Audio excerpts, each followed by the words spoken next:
nagi walii dhaadachaan olina anaaf jettanii waliin dhaadatina ammallee isiniif hima anaaf jettanii waliif hin dhaadina awwalaa seefuu sin beeku wala abdii sin beeku wala aniisaa taseefuun bira nageessanillee kabajanaa qabdi guyyaa lamallee taatu mana sitti qoonqoo nyaadhe jeetiin isii kabajee isiin ol baatee funyoo qurqurfinne itti waraabeessee akka waraabeessaatti itti yuusneef finna jettu intal maaleeti waraabessa kana yuusteef jinni dhamoo maaleeti jinnumaatu waraabessumaatu jinni itti yuusee godaa baasa ati maal itti yuusneef baasnaa. Anaatu jala deemee barbaade arguta ati man keessa taa'e fuudheetiin mootuma si garsiisa fuudheetuma ni kaa godhadheetiin laal wajjinillee jiraatiin halkanuma takka wajjinillee bulini guyyuma takka wajji oolee viidiyoo wajji maree jaalalaan viidiyoo wajji maree ni kaa akkati agartuutti ni kaa wal godhannee aruusa godheetiin yoon barbaade asitti dhiisee deema yoon barbaade fudhadheetiin deemaan jaattee kiyya laakiin qotuma keetiif qotaadhaa jaasa jaartii adda Assalamu alaikum warahmatullahi wabarakatuh daawwattootaa fi hordoftoota khiyyatee fi dhufeetiin jira jirtaa duniyaa numa jirtaa warreen jettan numaan jira jiru mooyaa alhamdulillah du'aan teessan qeebalamte warreen biyya adda addaa irra teessanii du'aan godhaa jirtan galatoomaa numaan jira jechuudha nama biraan jira dhugaa dubbachuudhaaf manamaallee jira zaamaleedha jechuudha viidiyoo masaayifuun gaddisi takkaatu ajaa'iba natti duniyaan na bira jirti abdi yoo dhiira taate kootu fuudhii hin kijibin kaabaleessaqii hin kijibin kaa kijibnee hanga qaba yoo barreeffamaallee taate namni gizee barreeffama sana argee dhugasaa si bira hin jiruuti dhugaan seen dhugaa seete yaani dhugaa see yoo machitti si dhufe isiniin kun harkaa wali kutuun keessan oolanumu saifoo mana keetirraa isa namni deemsiin jeen jiru akka isin dubbii walitti hin goone akka isin yaa'ee walitti hin gooneefin mana sanirraa deeme tamaam nutiin kun wajji nyaanne kabajaan hanqatti tolti jechuudha mana kiyyaan jira sodaa ta'een qabu duniyaan ammaa ona bira jirti dhiira yoo taate kootu fuudhii la anabdi birattis deebuun deemu walaasi birattis deebuun deemu ani maslaatiyaaf sammuu tanaaniif qabbaneessa jee odoon bee atis kuma abdi daranii nattaate arra saifuun bikka rakkoo bikkana rakkattettis na cinaa dhaabbataa odoon juututi abdi daranii nattaate jechuudha inaadaafin si fuudha anaa tanaaf maal yaaddete ammallee hinjiinii waan kana siin jenne waan kana hinjiinii inaadaaf guyyuma lamallee wajji buleetiin hin deema haadha ilmaan sadii ta'u takkaa haadeen beeku tamaam ilmaan sadii misanii ol nama dhalulleedha ilmaan sadii ilmaan sadii an akkamiin godha naafamu baqamu ani haadha ilmaan sadiitii miti intala dubraatii na fuudhii siin hin jenne yaabboleessa kiyyaa na fuudhii siin hin jenne siituu inaada abdiitiif natti eerumii naan jechuu guyyaa meeqa guutuu hanqaati natti eerume itti obboleessa kiyya ani hanjama goota jeetiin si kofluu ture ni beekta arree isaa keessaa dhuftee eddaa guyyaa ati intaltii ati bira nageessite gurbaa kanatti yoo eerumuu baatte takka anumaa jiraate akkasumaa jiraatettee diidana fudhatteen aakhirarra didee aakhirarra isiin hulaana qolloftee guyyaa duraas guyyaa lamadaas akkasin lubbunaaf hinnaan eeyliin itti isin harkaa boon malaan itti isin harkaa boon akkasitti siyayyame jee ililii isee harkaa fuudhee ililii isee harkatti darbee intalaatinatti dibata bitiif jettee karaa kophee harree fuulatti sii kaa'ee shaaratti sii jalaa badi. Tamaam isii dhiisee kutaa jechuudha shaararratti sanumaafu abdi qotaateetiifin fuudha qotaateetiifin guyyaa lama fuudha jechaan an abdii isin beeku siis hin beeku isin lachuutu laakiin duraan kabaja olii qabnaa saifuu kana kabaja olii qabnaa jeensi kabajuutulee ammallee kabajaasan yoo itti firraa fuudhuu baatte kabajaasan ammallee sumaafin qabaa laakiin inaada abdiitiifin duniyaa fuudha hin jin yoomiyyuu gonkumaa'u haadha ilmaan sadii ta'uu ni beekta. Ati naafaa miti ati bal'aa miti akkasumatti anilleen sinjeetiin jira ati ilma shabaabaa ilma ganaa xiqqaadha naafetti walitti illeen fakkaannu walilleen baasnu jechuudha ana mataa kiyyaaf siimuttiin jira mush dullumaan sirra qabu yookaan dullattii ta'e rabbii jiina fuudhii siin jenneen ani guddina kiyyaa sifiin beekaa takkaa xiqqoo sifiin jenne alhamdulillah kana guddisa ganaa rabbiillee nan dinqeessin jechuudha haadha ilmaan sadii nama kanaa ol dhalu jechuudha yoon dhugaa Bana imi feete jechuudha sanumaafu ani naafaa ati bal'aa miti duniyaan fuudhee sin garsin la ani nan fuutu walaa silleen beeku walaa abdilleen beeku ani sammutiyya jaaladhee mana kiyyaan baane jaaladhee ilmaan kiyya dhiisee biraan baane roorroo hammaattee fi waan natti hammaateetu manaan oofe tamaam odoon ilmaan kiyyaaf jeetu akkana ba'u jiru isin sababa na godhattanii kaan isechaan dalagaa irraa bee kaan yoon si dhiise waliif hin dhaadatina khalaas wayin isin jidduu jiraan isin jidduu hin jiraan si isin beeku Seifuu isin beeku isin lachuutu sana baasa isan nagartaan isan nagarte isan sibira deebi'oo yoon sibira deebi'oo maal na goota wanni irraa irratti sin jirtu wanni na gootu sin jirtuan duniyaa bira deebisee kabajamtoota kiyya ayywa komantii isin jala kan nu jirtanii sin arga karaa ilmaan keetii deebii jechuu jirtanii ilmaan kiyya yookaa jibbee facaaseen deemne yookaa akkanatti yookaa Seifuu jaalala Seifuutiif ilmaan dhiisee biraan deemne ilmaan isaa dhiise namni arra sirba kaanii fi kaa walirratti hidhee akkanatti akka nama maraatee akka dhugumaan duniyaan ilmaan facaasee deemteetti miira keessa galee waan ajaa'ibaa keessa galee waan duraan nama somaaf ittiin godhan siifiin obsee baran obseetiin as nageessee aniin tun maalii ijee deemee bara ganaallee duniyaa ijittiin gartu ilmaan kee akkuma narraa fuutisanii guddifatta ilmaan kee akkuma narraa fuutisanii guddifatta Seifuu raayis buu Seifuu atis abdirraa buu isin lachuutu sababaa kiyyaa waliin barbaadinaa sababa duniyaa ati jettanii dhoomte atis dhoomte rabbi si baasee alhamdulillah rabbi si baasee jira. Innilleen akkasumatti akka niyaasaa akka keessasaa rabbi haa guutuuf isa mataasallee amma immoo duniyaa akkas ta'e duniyaa deebii duniyaa seechaa maarree ta'e duniyaa seecha la aywa naayicha miidhamte ammoo miidhamte san daran waan ati daleedeettu irra nama haasa'u nama irra siifiin tolaa rakkattuus cinqattuus sibiraan dhaabbadda jee guyyaa ilillii dhaabbattee natti kannite.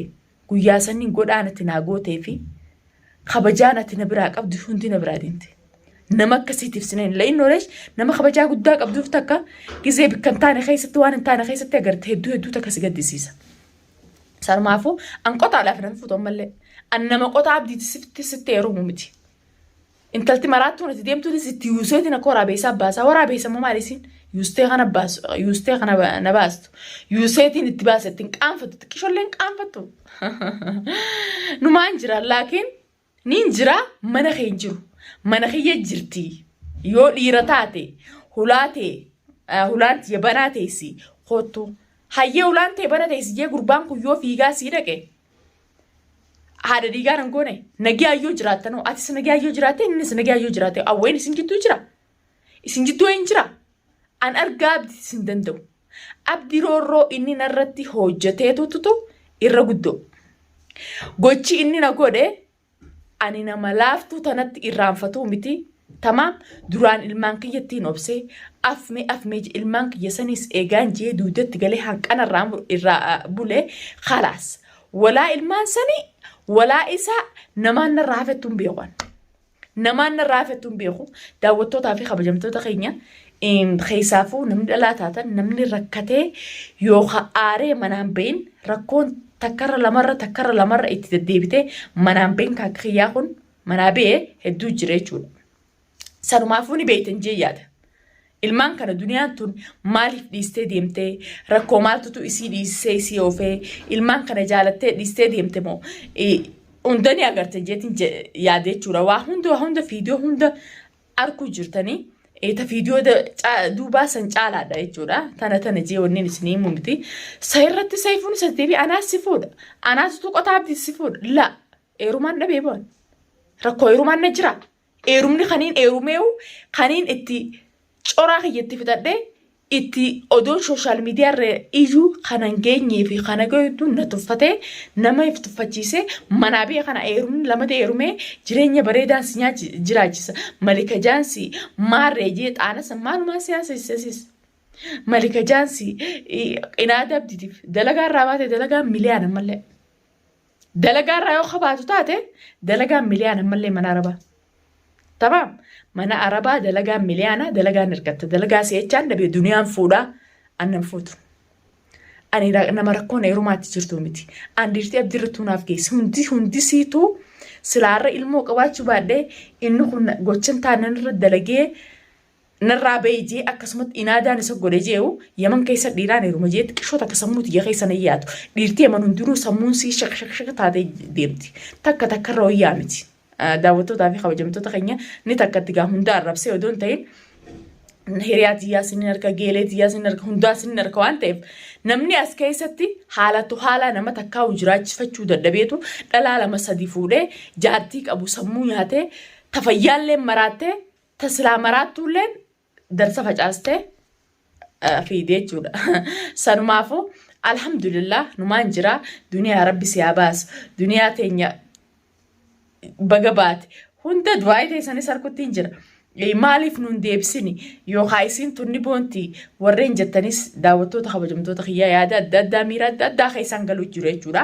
Narraa isin laalina isiniin kabajaa isiniin jaaladhaa bakka guddoon isinii qaba jechuudha. Akkana naa dhiqamtanii keessaafuu dhalan jennee dhiirtiin jennee musliiman jennee kiristaana jennee hundi keessanuu ilmaan Oromoo warreen taatan kabajaan isinii qabaanii. Akkasumatti isiniin jaaladhaa kabajaa guddoo na bira qabdan daawwattoonni kiyya qaaliin dhugaa dubbachuudhaaf warreen karaa bilbilaatiin na dhuftanis waan takka bilbila tokkos wanni isin jalaa kaasuu deemu akka tasaa bilbila kiyyaa fi kasaa yoo walirratti hidhe yoo haanamtu dubbatan daawwattoota kiyya akkanarra aaree jecha dubbatanii isinirra aartan hin fadhu jechuumaafiin isin jalaa obse jechuudha. Ammoo warreen karaa waayisaappii fi kanaan na dubbistanis xiqqishoo waayisaappii wanti xiyyaatu xiqqishoo rakkoo qabaa tolfadheetiin isinii barreessuu malee sagalee naaf haa'u diddee tolchuu barbaadde jechuudha. Warreen duniyaa maaliif usta dubbaddu warreen jettanis anumaan isinii jaa anumaa barreeffamaan ta'u isin hojii haasa'u jirtus anuma jechuudha. Sagalee ta'e yaani sagaleedhaan maaliif nu jalaan dubbanne ni boontii warreen jettanis boonaa miti daawwattoota kabajamtoota kiyyaa isin jalaa hin dubbaddaa bakka hedduun isinii qaba jechuudha. Nama na wajjin cinqamee duniyaan eessarra geesse maalirra geesse jiru